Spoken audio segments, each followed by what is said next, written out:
Hello everyone and welcome to another time lapse.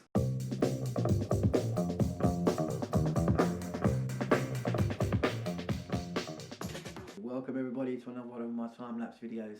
Hope everyone is all good and all well. Today's video is going to be a bit of a difference. I'm going to be doing a face sketch in this one, but this time I'm going to be narrating over the top.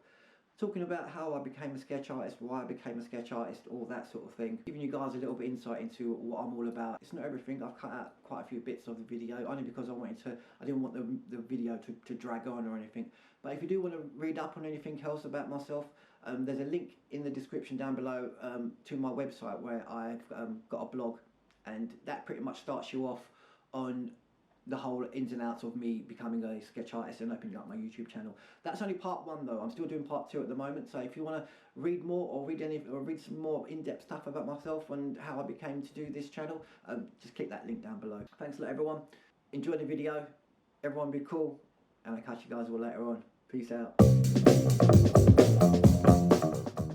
So let me begin from the start of January 2019. My New Year's resolution was to decorate my room and give it a bit more of a artistic feel to it. Over the years I've done quite a few creative things. I mean obviously being a hairdresser as well, I've been doing hairdressing for 25 years now. But for the last 10 years I was a photographer, or I still am a photographer, creating lots of digital art, that sort of thing. Doing a lot of photographic shoots, coming up with different photographic ideas, creating lots of very surreal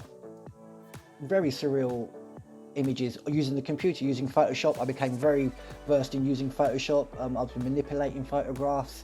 I had created quite a few images, even for Photoshop Creative magazine as well, which I got into. They interviewed me on a lot of my images, especially the ones that I did where I was turning myself into an invisible person. If anyone will look at any of my photographic stuff or anything, have a check it out. It's over on my Instagram. I've got a separate Instagram account for that. It's Romeo_photos. Have a look at some of my work there. Very weird, it's very surreal. But yeah, no, at the time I was into my photography, and that's what I pretty much wanted to do. Put up all pictures on my wall of my photography stuff, a lot of my hairdressing stuff, do that. Create like a really nice wall that's got all my creative things on it. Not only that, but I also used to do a lot of origami models. I used to create origami models for people's weddings.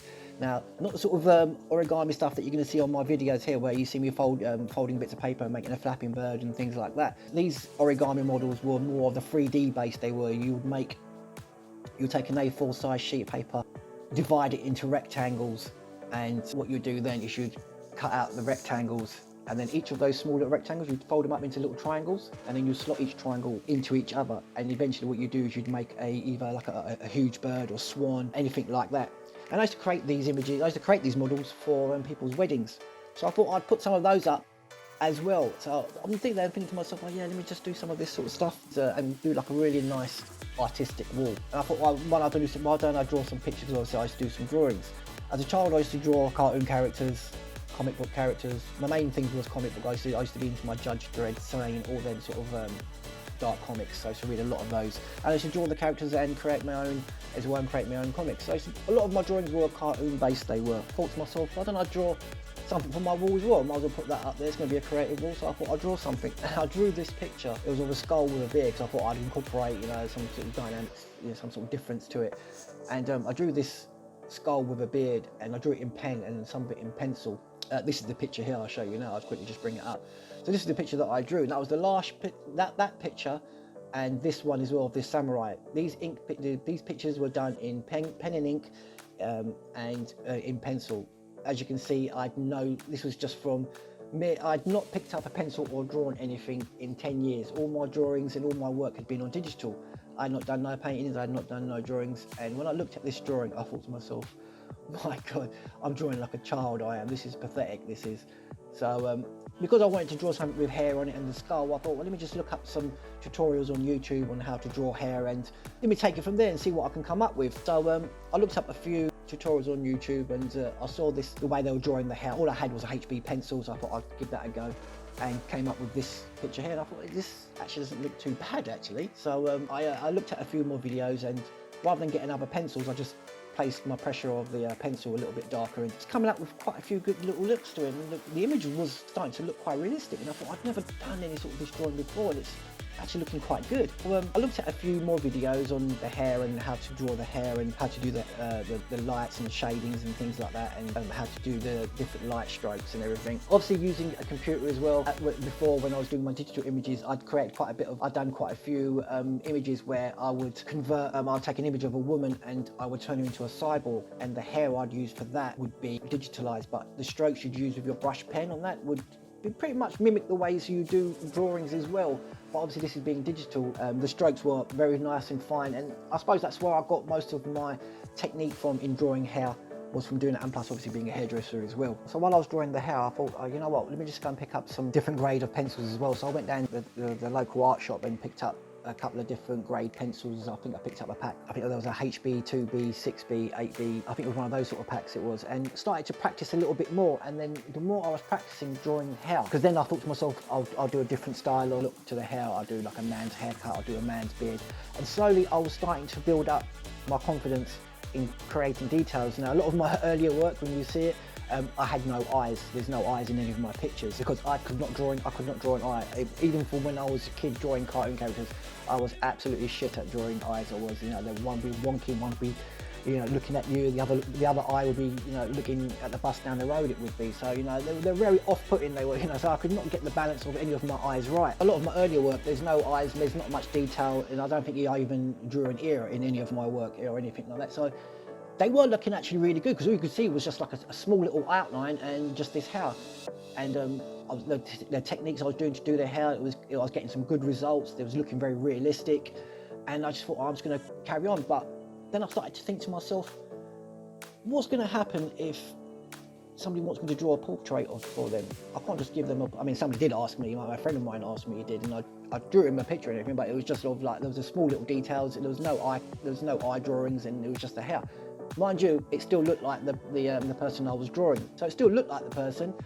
It just there was no emotion in the picture, because you associate emotion with the eye when you're looking into the eyes. So I thought to myself, oh, let me have a go at practicing drawing some eyes, and it was terrible. It was getting worse and worse. But eventually, I started adding smaller details, and if you look at the progression of my work on my Instagram account, you'll see that I slowly start to do a bit of an ear. I'll start to practice drawing an ear, and then slowly I'll do a few wrinkles and a few little other bits and pieces. Eventually, I started to draw an eye, and it came out absolutely brilliant. It did, you know, my first eye drawing that I drew, and then from that I drew a full portrait. The first full portrait I drew was of Eminem, and it came out absolutely amazing. It did, you know. Even when I posted it up, I actually turned around to people and said, "It was my first ever drawn portrait using pencils," and yes, the eyes are included this time as well. So from there, I pretty much learned how to draw eyes, skin texture, balancing your proportions out, things like that. I learned the Loomis method, you know, the O'Reilly method. I learned all these little methods of drawing hair, proportions of it, and I learned a lot. So within 6 months of me learning to draw, I was pretty much drawing full portraits. I was. The 6-month picture that I drew was of the clown It, and it came out absolutely amazing. It was. So after that, I was pretty much doing things on my Instagram account. I was creating these videos, just small little time-lapse videos and things like that. Really getting to grips with the Instagram stuff, you know, posting up regularly. And creating a following on Instagram. I was looking at a lot more drawings, I was creating a lot more content, and I was also starting to challenge myself as well, because that's one thing you've got to learn to do as well, is to challenge yourself. I was challenging myself with different drawing techniques, drawing water droplets, you know, I even drew an animal as well, I drew fur, just in case one day somebody asked me to draw an animal form. During my time of doing all my drawings, learning about Instagram and things like that, I got to a point in my life last year where it all came down, crashing down, and I hit a low point in my life I had, and you know, I became very depressed. I didn't talk to anyone, which I should have done, and I got into a bit of a dark hole. I didn't want to be here, you know, I pretty much had enough of work. I've been unlucky with relationships and things like that. I'd gotten out of a 10-year relationship. I was living in London. I was back living in London. To me, it seemed like there was no chance for me, nothing was going anywhere, and I pretty much just had enough of it all. Just didn't want to be here. I had to be here. I have a daughter, and I kept on thinking of her at the time. And at that time as well, I was just thinking of her, and I thought, I've got to get through this, I've got to push through this. I have So I was listening to these motivational videos. I started watching YouTube motivational videos of Les Brown and of Eric Thomas, and the things that they were saying was hitting home, and I was constantly listening to what they were saying, what they were talking about, you know, how to get through your pain, how much greatness you have inside yourself. All these motivational speeches that they were saying were resonating into me and were making so much sense, and I was eventually starting to crawl and get out of this hole that I was in. The knowledge that they were sharing was absolutely unbelievable. If you ever get a chance, listen to any of their videos, do so, because it is the most powerful motivational videos you will ever see. Les Brown being one of the main guys that I truly have dedicated my whole being and life to at this moment in time.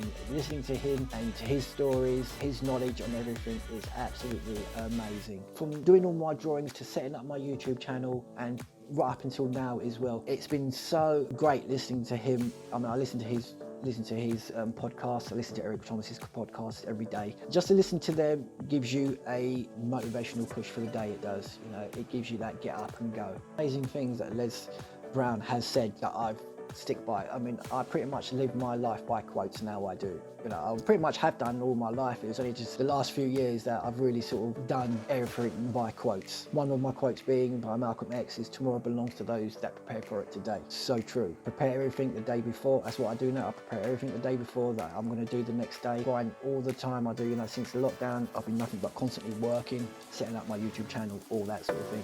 Brilliant quote from Les Brown is, "Work constantly to renew your mind, to expand a vision of yourself." It's exactly what I was saying about motivating yourself. Work constantly, learn new things, learn something new every day. Keep your mind motivated, watch positive, listen to positive things. At least read a few pages of something positive every day, and you will be a lot better for it as well.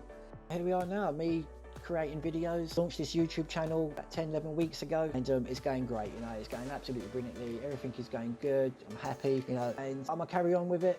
I'm gonna be going back into work soon. I'll be going back to work full time again soon, but I'm gonna still be doing this channel. This is my dream, and it's gonna be something that I'm gonna continue to do for many years to come. I'd like to thank you all for watching and listening to this video today, and if you like the video and you haven't subscribed, hit the subscribe button, click on the bell and turn the notifications so you know when I upload a new video. I'm going to leave you now with a few words from Mr. Les Brown, and if you haven't already made out, the person that I'm drawing is of course the one and only Mr. Les Brown. I'll let him take it away from here. Thank you everybody, peace out. So you have got to stand up to that voice.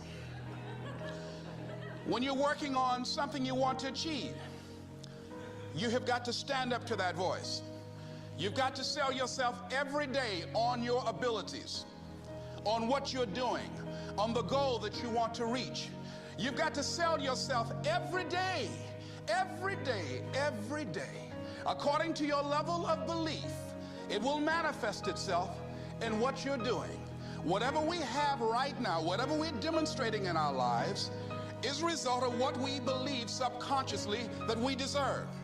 And part of increasing that belief level is that you have got to convince yourself every day.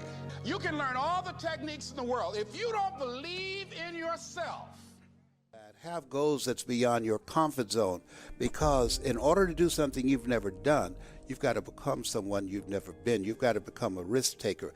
Viscott said, if you're not willing to risk, you can't grow. And if you can't grow, you can't become your best. And if you can't become your best, you can't be happy. And if you can't be happy, then what else is there? To renew your mind, to expand your vision of yourself, to hold a vision of yourself, living in the future, living a life of contribution. He said, I'll give you all your eyes can see. Greater is he that is in you than he that's in the world. There's something in you that's greater than your circumstances. There's something in you. don't stop. Don't stop running toward your dream.